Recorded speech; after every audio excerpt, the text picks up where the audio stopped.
The tone of her voice caught my ear. What she said was so precious, little face all aglow. I could hardly hold back my tears. Something happened to Daddy, is not the same anymore. Things are different in our house like never before. Mommy says he met Jesus and he washed him white as snow. Something happened to Daddy, I know. I can still recall the day when we gave her to the Lord. We promised to show her the way.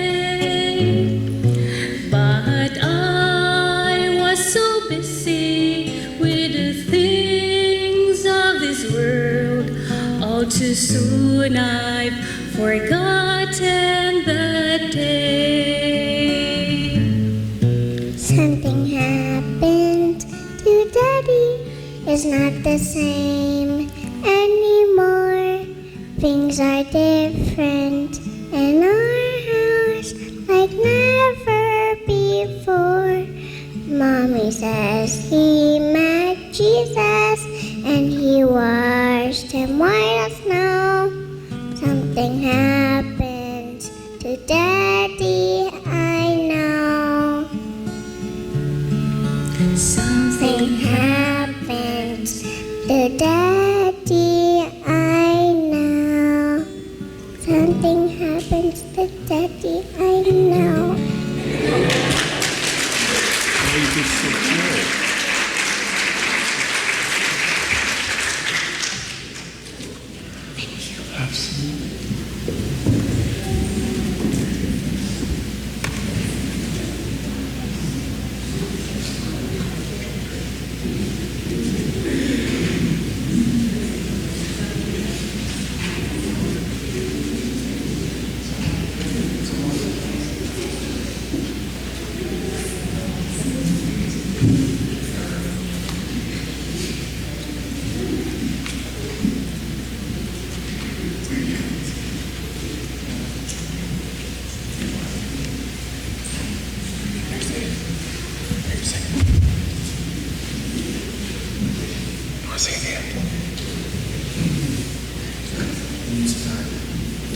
Sing at the end.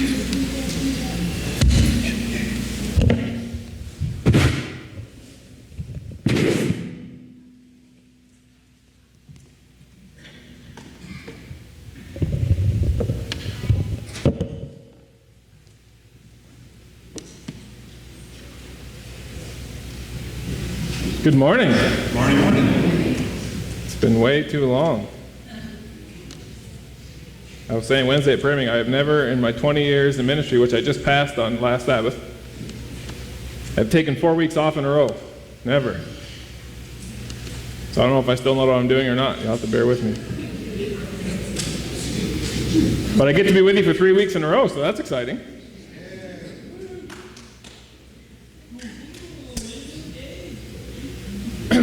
Okay, so what I'm going to share with you today, if you're born and raised Seventh-day Adventist, is going to make more sense to you. If you're not born and raised Seventh-day Adventist, bear with me. You'll pick up some stuff along the way, and if nothing else, you'll understand us better when we're done. First Sabbath in August, I was in Calgary to dedicate a miracle boy. I had an elder in Halifax. Him and his wife got married, I don't know, 3 years ago maybe. Tried and tried and tried, couldn't have kids. Doctors told them maybe they'd never have kids. And now they have a son. So I had the privilege of going down and dedicating him, and I shared this message with them. Now you have to picture this. My elder from Halifax is from Malawi, Africa. And I wasn't the only white person there. but I was close. And there was people in that room from all over the world, different places in the world, I should say. And yet they all resonated with what I shared with them.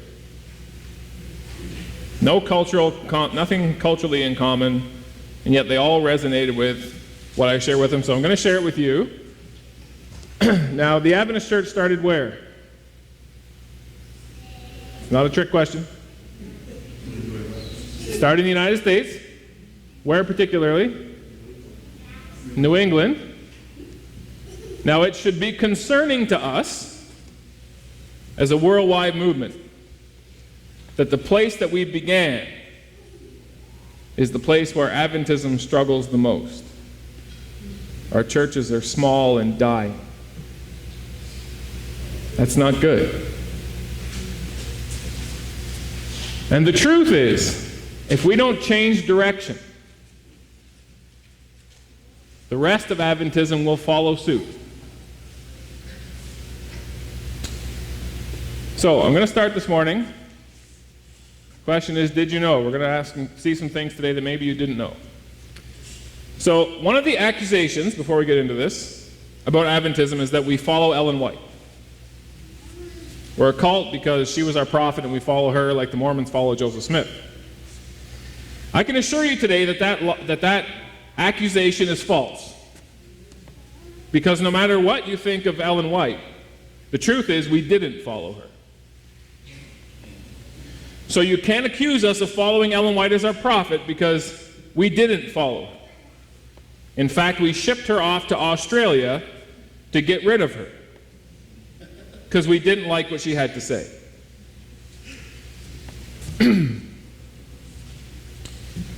So, again, before I get into this, she had this dream. Any of you guys have weird dreams? No. I had one last night. I still haven't figured it out. And I don't dream that much. And it was very vivid. Anyways, she had this dream of God's temple in heaven. And in the dream, there was three groups of people. There were those who didn't care anything about God. And there were those who cared about Jesus and had followed him to a certain point, but then they stopped following him. And then there was another group that followed Jesus all the way. Have any of you ever been in a situation where you don't know where you're going and you're following somebody else? It's not very fun when they go through the light just before it turns red and you're stuck and you don't know where they're going. And if you don't follow and you don't stay with them, you're going to get left behind. So in this dream, there's three groups of people. Those who don't care about God, those who follow Jesus to a point, and those who followed him all the way. So here's part of it. Those who rose up with Jesus would send up their faith to him in the holiest and pray, "My Father, give us your Spirit. We want to be like you." Then Jesus would breathe upon them the Holy Ghost, and that breath was power, much. Okay, if you don't get anything else out of the quote, this full quote I'm going to show you, what are the 5 things that they got from Jesus? So light, power, much love, joy, and peace. Which means that if you're actually in step with Jesus, you will have light and power and much love and joy and peace. And if you're lacking joy or peace or much love or light or power, maybe you're not in step with him. Is it possible if you're in heavy traffic and you're following a blue car and you're not really into cars and what they are and what models, whatever, and the car is blue and it looks like the one you're supposed to be following, and you follow it and they stop at their destination and they get out and you realize that was not the right blue car? That wouldn't be good, would it? So she says there's people following Jesus, and they have light and power and much love and joy and peace, and there's other people. So I turned and looked at the company who were still bowed before the throne. They did not know that Jesus had left. So Jesus has moved on, and they're still there. Satan appeared to be by the throne, trying to carry on the work of God. Think about that. I saw them look to the throne and pray, Father, give us your Spirit. Who are they praying to? They think they're praying to God. They're actually praying to Satan. Satan would then breathe on them an unholy influence. In it there was light but no sweet love, no joy, and no peace. Satan's object was to keep them deceived and to draw back and deceive God's children. So Satan has tricked a bunch of people into following him, thinking they're following God. They have no love, they have no joy, and they have no peace. And his objective for them is to remain with him and take the people who have actually followed Jesus and convince them to come back and join them.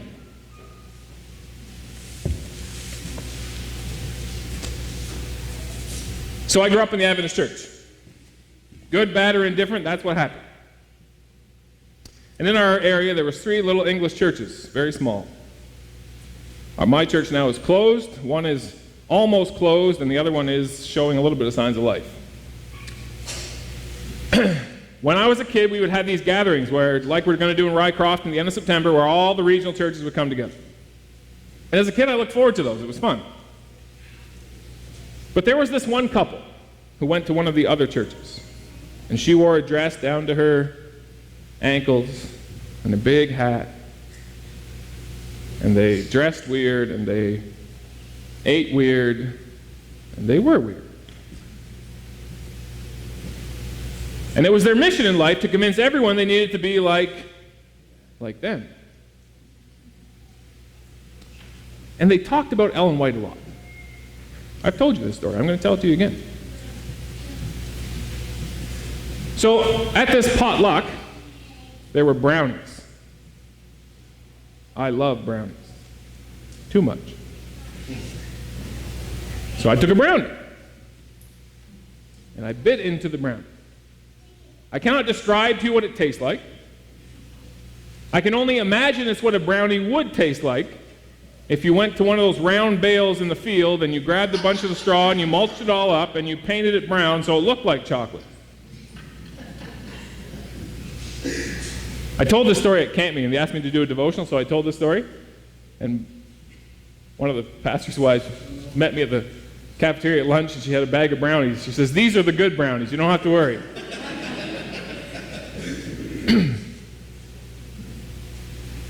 So I spit it out. I went to my mother and I said, "What is this?" She's like, "Oh, don't eat that. They brought it."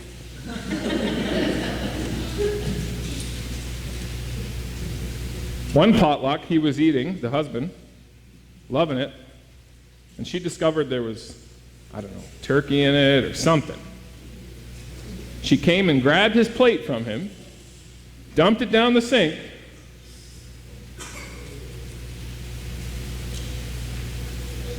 Ellen White, Ellen White, Ellen White. So as a kid, guess how much enthusiasm I had for Ellen White? None. It was not until I went to university to become a pastor in the Seventh-day Adventist Church that I put 2 and 2 together and figured, if I'm going to be a pastor in the Seventh-day, I should probably figure out this Ellen White stuff. So I went to the library at Berman, CUC. I pulled Desire of Ages off the shelf. I went to one of the cubicles, and I opened it up, and I started to read. And I read, and I read. And in my mind, I'm trying to figure out, how did they get from here, what's written in here, to become what they became?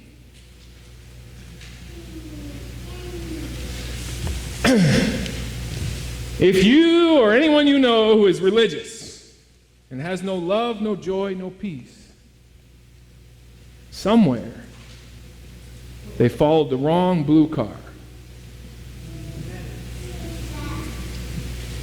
And when someone says to you, Ellen White said, you should put up red flags, because I can assure you that many times when people say Ellen White said, you'll never find it.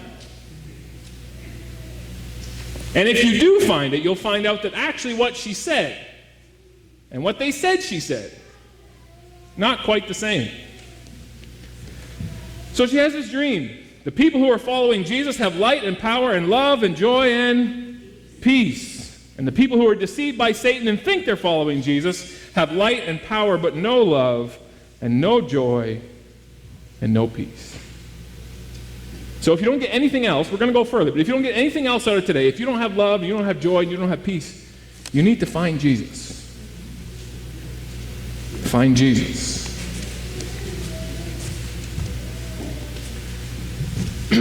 Different book, different quote. This is Ellen White lamenting over seeing the church and the direction it's going and wondering, what can I do to stop the train wreck? I ask, how can I present this matter as it is? The Lord Jesus imparts all the powers, all the grace, all the penitence. That means feeling bad for the things you do or don't do.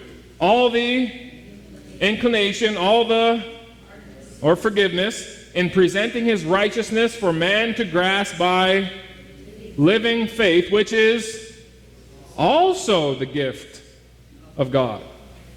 If you would gather together everything that is good and holy and noble and lovely in man, and then present the subject to the angels of God as acting a part in the salvation of the human soul or in merit, the proposition would be rejected as treason. Church, I cannot tell you how many people I've sat with one-on-one and they said, I'll never go to heaven, I'm not good enough. Where did you get that idea? Sadly, you got it too often in here. But it's not true. It just isn't. And she looked at the church and where it was going. She says, how can I get people to get this? All of this and all of that and all of this and all of that and all of it is from Jesus, and you have to believe it. And even the power to believe it comes from Jesus. I believe, Lord, help my unbelief. Treason. The angels look at us trying to claw our way to heaven with all the few good things we do and adding it up and hope it's enough, and they say it's treason.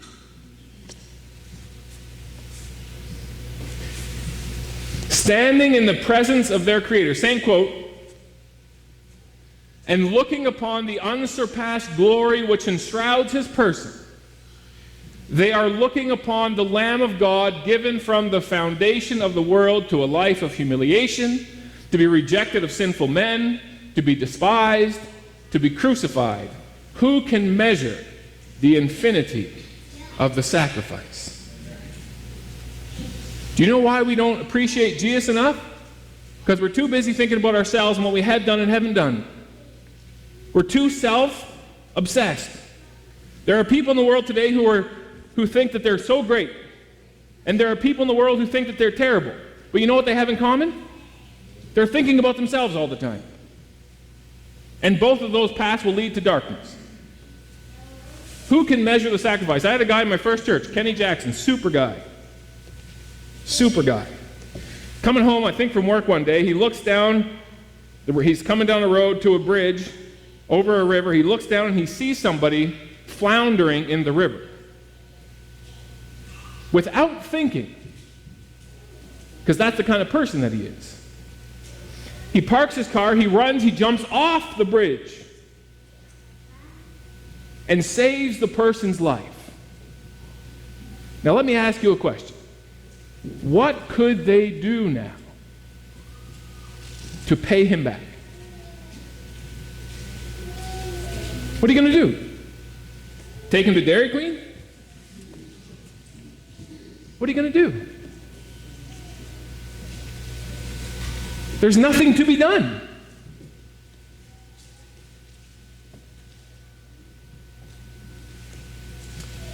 Now listen to this. If you're not convinced by the rest of it, maybe this will help. Many young men, I was 22 years old when they set me loose on the Seventh-day Adventist Church. Many young men are sent forth to labor who do not understand the plan of salvation and what true conversion is. In fact, they need to be converted. So she says the Seventh-day Adventist Church is giving out ministerial credentials patting men on the back, praying, putting their hands on them, praying for them, and sending them out to the world to preach and they don't even know what it is. And they don't even know what it is. And do you know why those people from Malawi and from different countries in Africa heard this sermon from a white guy from southern Quebec, nothing culturally in common, and said, "Pastor, I understand what you're saying." Because it was our white people that we shipped over to Africa to teach them the gospel. But they didn't know what the gospel was.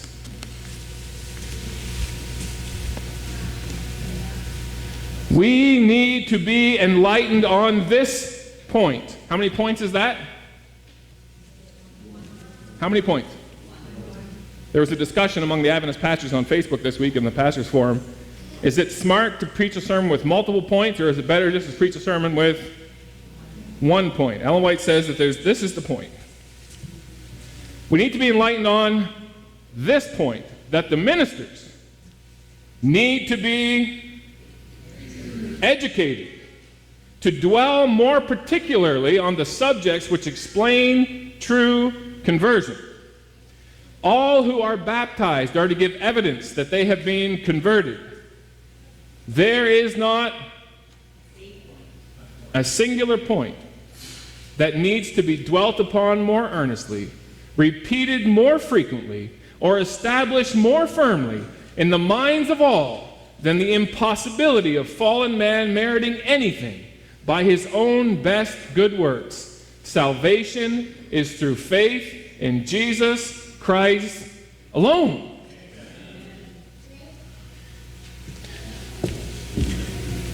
On my mom's side, I'm a seventh generation Seventh-day Adventist. On my dad's side, I think it's 5.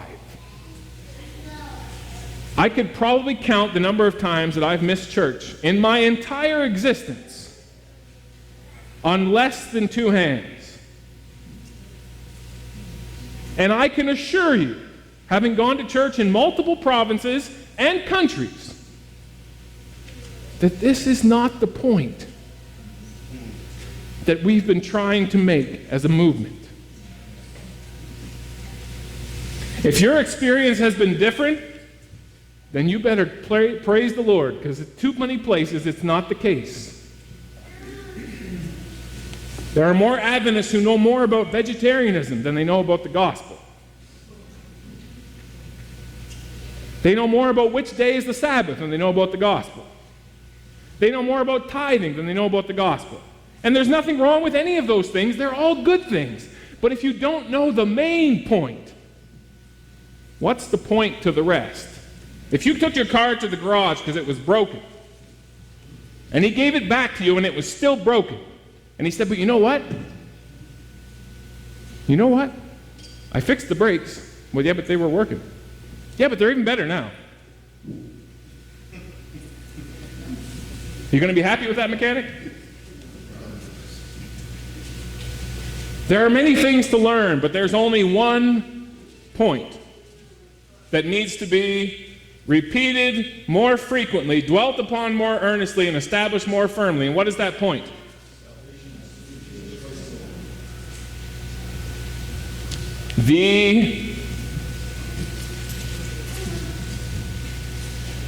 The what?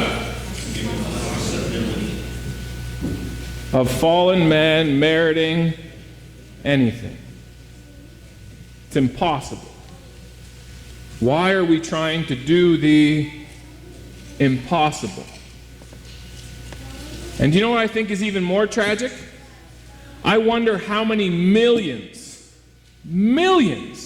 of people have come to a Seventh-day Adventist series of meetings where we had the opportunity to teach and preach the one point and didn't. And worse than that, taught them a whole bunch of good things so quickly that when they got to the end of the 4 weeks or the 6 weeks, they went home and thought, if that requires all of that, I'm never going to make it. I'm not even going to try.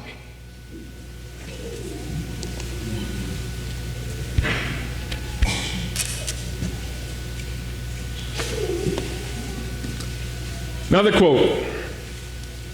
We thank the Lord with all the heart that we have precious light to present before the people, and we rejoice that we have a message for this time, which is present truth. It has nothing to do with the Catholics.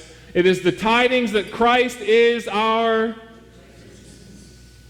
and it has brought relief to many, many souls, and God says to his people, go forward. In 1888, this message was preached to the church at its official gathering. And they said no. We don't believe that. It's not that simple. So Ellen White and Jones and Wagner and some other people, they said, you know what, if you're not going to preach it and teach it, we will. And they went out in 1889 and 1890 and 91 and 92, and they were preaching it. Camp meetings everywhere, and the people were receiving it and loving it, and the church said, enough is enough, and they booted Ellen White to Australia. Go forward. The message to the Laodicean church is applicable to our condition. How plainly is pictured the position of those who think they have all the truth. Who take pride in their knowledge of the Word of God, while its sanctifying power has not been felt in their lives. The fervor of the love of God is wanting in their hearts. They're following the wrong blue card. But it is this very fervor of love that makes God's people the light of the world. Now, I've shared this with you once before. Some of you were here, some of you were not here. This is the same quote, Ellen White, 1889, 1 year after 1888. This is what she said about the Seventh-day Adventist Church. The true witness, that's Jesus, says of a cold, lifeless, Christless church, I know thy works, that you are neither cold nor hot. I wish that you were cold or hot, but because you are lukewarm and neither cold nor hot, I will spew you out of my mouth. Mark the following words. Because you say, I am rich and increase with goods and have need of nothing, and knowest not that thou art wretched and miserable and poor and blind and naked. Here is represented a people who pride themselves in their possession of spiritual knowledge and advantages, but they have not responded to the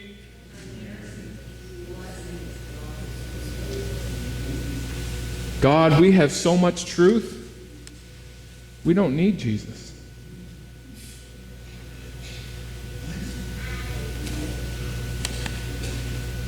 We don't.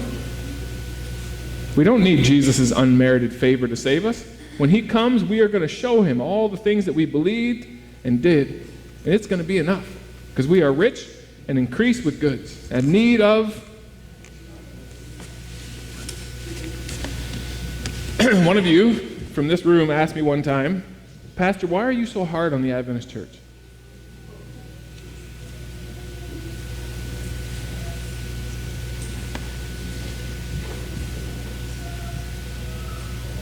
Do you know why? Because if I'm not, we're going to go down.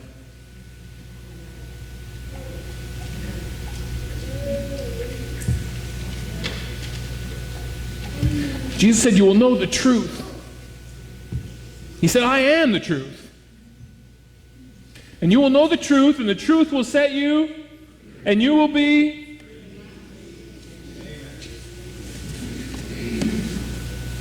Just think of how ridiculous it is. Just think about it. Imagine the sky opening, like the Bible says it will, and Jesus descending. And suddenly you get this terrified feeling. You know, when I was 12 years old, the pastor, Ron Sydenham, best pastor I've ever had. If I could be half the preacher he is, I'd be happy. Preached on the second coming of Jesus. I was 12 years old. I've told you this story. I'm going to tell you again. And in his sermon he said, what if Jesus were to come tonight? Do you know what I felt? I didn't feel love, joy, and peace.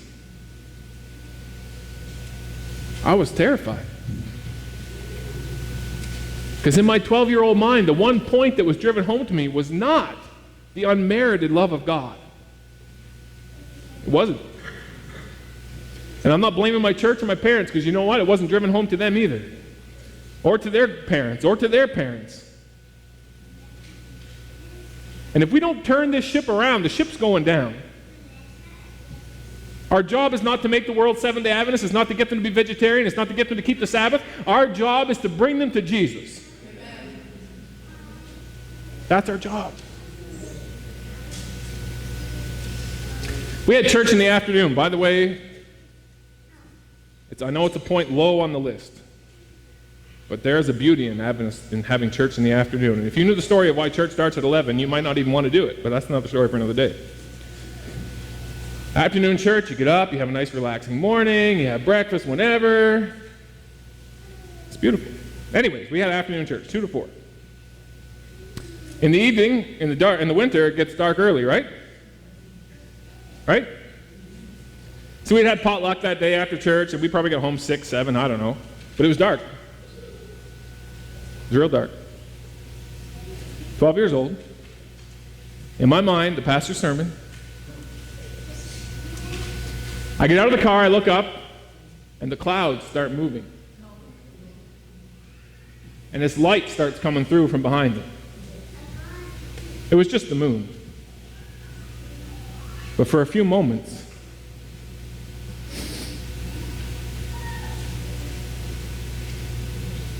I was terrified.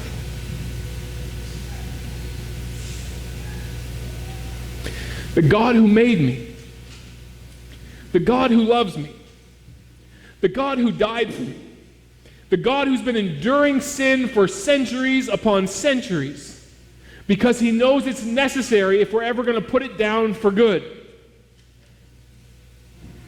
is someday going to come and get us and take us home. And I was born in the church, the Seventh-day Adventist church, the coming of Jesus church. And when I thought it was actually happening, I was terrified. That is messed up.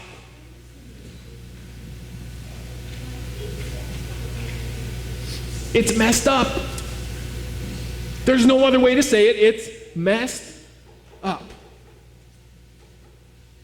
Because from 1888 onward, we were convinced that we had enough truth that we didn't really need this gospel business. We are the remnant. We know everything. We have the truth.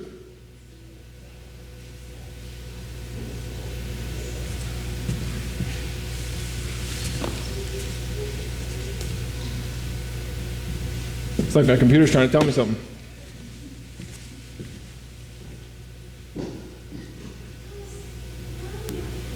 One of the questions I get more and more, Pastor, you're preaching a do-nothing religion. It's too easy. It's not that simple.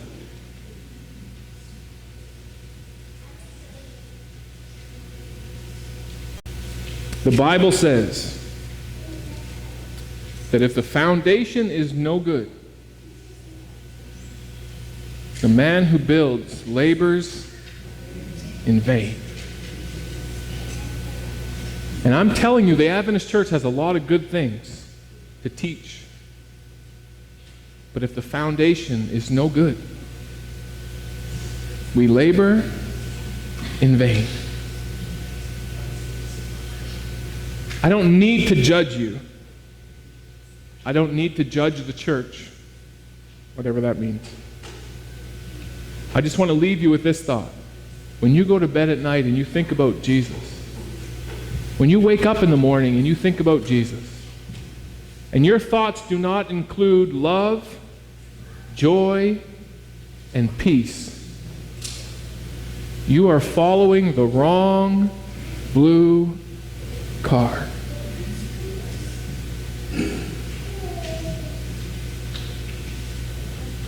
The ship's not going down. You can leave the ship if you want. God will cry, but he won't stop you. But this ship is not going down. It's going to the other side. You know what Ellen White says? Whatever you think about her, you should at least hear what she has to say. She says there are many men who try and control the work of God, who try and make it just the way they think it should be. But she says at a point in time, God will take the reins of the work into his own hands. And we will be amazed at the simple ways in which he finishes it. I don't know about you, but I want God. I want God to lead the church. And he tried to kick it off in 1888 with this simple message, that Jesus is enough. One more story and then I'm done. If you don't think this is a shaking message, I preached to you before I left in the summer, way back, whenever that was. And the title was about the Sunday laws at the end of time, and in the message I said that Jesus is enough. Well, one of my friends, who's a pastor of a Sunday-keeping church in La Glace, the title caught his attention on the internet. He watched the message. He messaged me on Monday, and he said, "We need to have lunch. I want to talk to you about your sermon." Do you know what shook him? The idea that Jesus is enough. He said, "I didn't think that Adventists believed that." He said, "In my church, no matter how you shake it, it always comes down to some list of rules." There are people out there, churched and unchurched, who think like we think, because Satan is more than happy to lead people behind the wrong blue car. Jesus is enough. And if you really stop to think about it, the idea that he isn't, and that something can be added, is pure insanity. And the angels call it treason.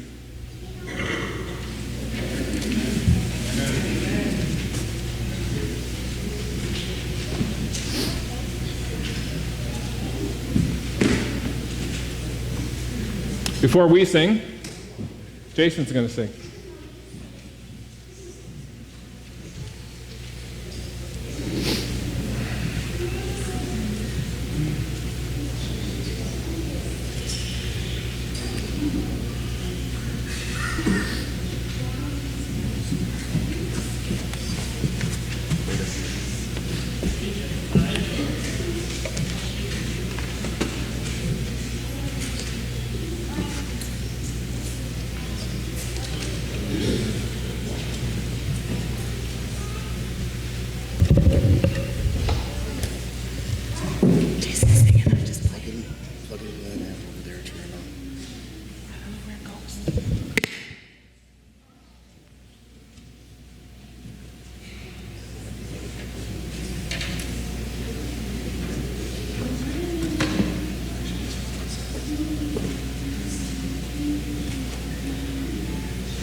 Joy. He's here. You're gonna sing.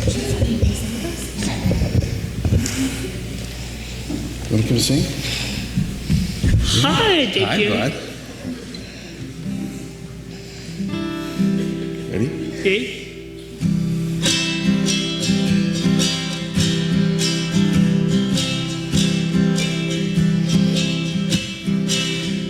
hill far away stood an old rugged cross, the end of suffering and shame. And I love that old cross where the dearest and best for a world of lost sinners was slain. So I'll cherish the old rugged cross till my trophies at last I lay down. I will cling to the old rugged cross and exchange it someday for a crown. Oh, the old rugged cross, so despised by the world, is a wondrous attraction only. For the dear Lamb of God left his glories above, to dark Calvary. So I'll cherish the old rugged cross till my trophies at last I lay down. I will cling to the old rugged cross and exchange it someday for a crown. Oh, to the old rugged cross I have to be true, in shame and reproach gladly bear, till he calls me away to my home far away, and stories forever I'll share. So I'll cherish the old rugged cross till my trophies at last I lay down. I will cling to the old rugged cross and exchange it someday for a crown. I will cling to the old rugged cross and exchange it someday for a crown.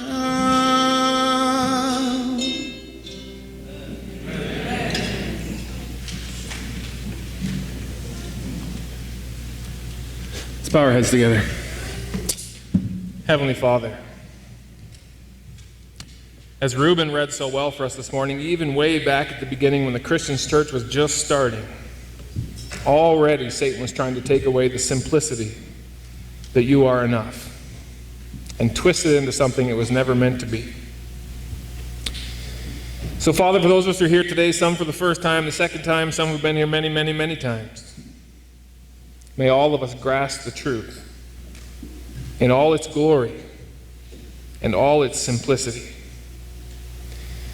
so that we have the love and the joy and the peace that Jesus wants us to have. And we have something good to offer to others. We ask it in Jesus' name. Amen.